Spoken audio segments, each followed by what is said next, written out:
Oke, assalamualaikum warahmatullahi wabarakatuh. Selamat pagi teman-teman sekalian. Jadi untuk materi geologi sejarah hari ini kita akan bahas tentang Kambrium ya. Jadi umur-umur sebelum dari Kambrium. Tepatnya adalah pada kurun Proterozoikum ya. Oke, next. Nah, di sini dapat kita lihat ya. Jadi dari penanggalan radiometri ya, umur bumi ini sekitar 4,5 miliar tahun ya. Dimana dari sini kita dapat lihat lebih dari 3/4-nya ya dari umur bumi ini adalah kurun Prakambrium ya. Sedangkan sisanya ini baru kita kenal dengan kurun Phanerozoikum ya, kurang dari 1/4-nya. Nah, dari 3/4 ini mungkin terbagi 3 ya dari pemaparan saya yang dulu ya. Ada Hadean, ada Archean, dan ada Proterozoikum. Lalu untuk kurun pada Phanerozoikum ada masanya terbagi dari Kambrium, Ordovisium, Silur, Devon, Karbon, Ferrum, Trias, Jura, Kapur, dan juga Tersier dan Quarter ya. Oke, saya lanjut aja. Nah, untuk Hadean ya, Hadean ini sekitar 4 miliar tahun yang lalu ya, merupakan fase awal terbentuknya dari bumi ya, yang merupakan hasil tumbukan berbagai benda angkasa ya, akibat dari proses Big Bang mungkin ya. Lalu setelah Hadean baru dimulai dengan Archean ya, sekitar 2,5 sampai 4 miliar tahun yang lalu ya, yang ditandai dengan mendinginnya temperatur permukaan bumi. Kemudian pada umur ini juga dijumpai makhluk hidup bersel tunggal ya. Contohnya itu berupa stromatolith ya.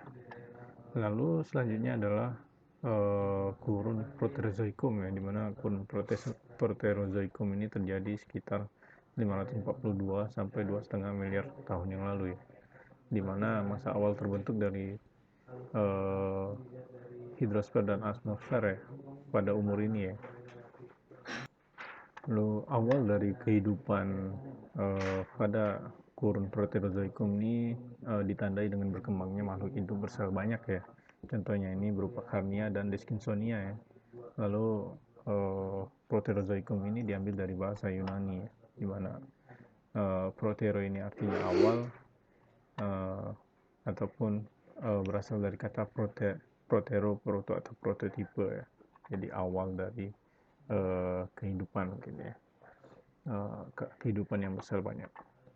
Lalu menjelang akhir dari masa Proterozoikum ya, organisme mulai lebih kompleks ya. Lalu jenis invertebrata mulai tumbuh ya, seperti ubur-ubur, cacing, koral, dan lain-lain ya, mulai muncul di lautan dangkal seperti itu.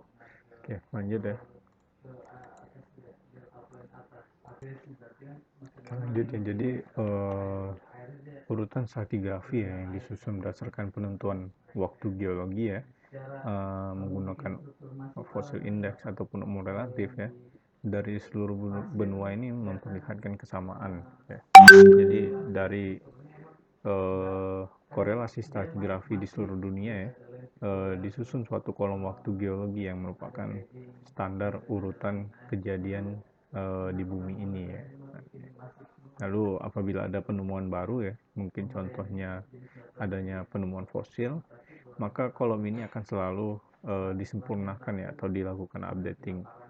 Nah, skala waktu yang internasional yang digunakan untuk satuan waktu dalam kolom geologi adalah kurun ya, atau eon ya, masa ataupun era ya. Lalu zaman atau period ya, dan juga kala ataupun epoch ya. Nah, ini ada penjelasan dari eon, period, dan epoch ya.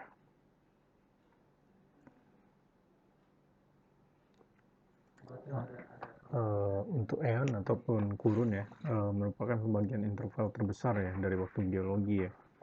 Nah, di sini terdiri dari Hadean, Archean, Proterozoikum, dan Phanerozoikum ya. Dimana Hadean ini berasal dari bahasa Yunani ya, yang artinya di bawah bumi ya. Dimana pada kurun Hadean ini proses terbentuknya bumi ya. Lalu Archean artinya ini adalah purba ya atau ancient. Dimana di sini adalah kurun setelah Hadean ya, dimana Hadean ini temperatur sangat tinggi ya. Lalu di Archean ini temperatur sudah mulai menurun karena terbentuknya atmosfer. Lalu Proterozoikum artinya adalah awal kehidupan ya. Di sini mulai terbentuk makhluk hidup bersel banyak ya. Sedangkan Phanerozoikum dapat diartikan sebagai terlihat kehidupannya, di mana batuannya penuh dengan bukti kehidupan berupa bagian keras dan tersimpan dengan baik ya. Contohnya itu berupa fosil. Next ya.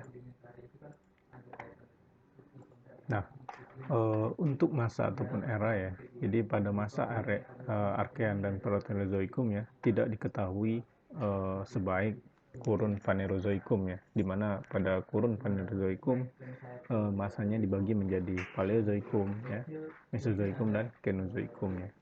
Nah, nama-nama ini mencerminkan tingkat kehidupannya, dimana Paleozoikum ya, Paleo ini artinya purba, Zo ini adalah kehidupan ya. Pada masa ini berkembang dari invertebrata laut sampai dengan ikan ya, amfibi dan reptil ya. Pada akhir masa ini mamalia mulai berkembang ya. Lalu pada Mesozoikum ya, di mana artinya itu adalah kehidupan tengah.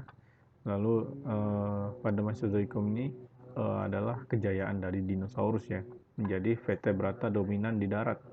Nah, pada akhir dari masa ini, mamalia dan tumbuhan berbunga mulai berkembang.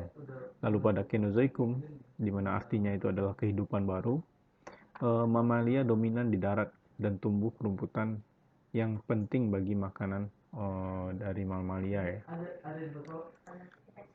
Baik, lanjut ya. Jadi untuk zaman ya ataupun periode ya. Jadi pada masa Phanerozoikum ya, atau pada kurun Phanerozoikum ya, untuk zaman ini dia dibagi menjadi beberapa zaman ya, dimana pada Paleozoikum itu ada Cambrium, Ordovicium, Silurdevon, Karbon dan Perm. Lalu pada Mesozoikum ada Trias, Jura, dan Karpur. Lalu pada Kenozoikum itu ada Tertiar dan Quarter. Tertiar ini dibagi menjadi Paleogen dan Neogen ya.